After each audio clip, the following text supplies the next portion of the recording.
নমস্কার, জয়তারা। বৃষরাশি 2026-এর মার্চ মাসটা কীরকম যাবে বলে দিচ্ছি। যারা ব্যবসা করছেন তাদের জন্য ভালো সময়, নতুন বিনিয়োগ আপনি করবেন, নতুন ইনভেস্টমেন্ট, নতুন দোকান খুলতে পারেন, বা আপনি টাকাটা অনলাইনে কোথাও একটা লাগাতে পারেন যেটা বিজনেসে প্রফিট হয়ে আসবে।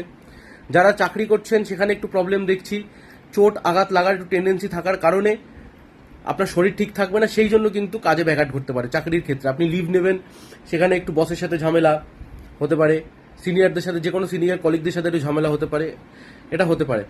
যারা প্রেম করছেন তাদের জন্য ভালো সময়, বিশেষ করে মাসের মাঝামাঝি থেকে শেষ পর্যন্ত সময়টা।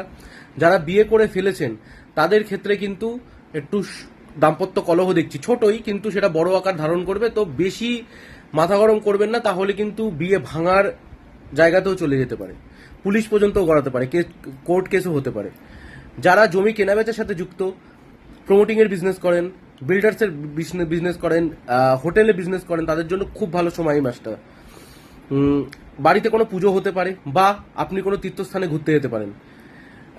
এই মাসে বন্ধুদের কাছ থেকে সাহায্য পেতে পারেন, কিন্তু অযথা কারোর সাথে বিবাদে জড়াবেন না। কিন্তু এই মাসটাতে আমি বারবার বারণ করে দিচ্ছি, অযথা কারোর সাথে বিবাদে জড়াবেন না, সেটা অনেক দূর পর্যন্ত যাবে। আর নিজের কুণ্ডলি চেক করার জন্য উপর দেওয়া নম্বরে যোগাযোগ করুন। ধন্যবাদ।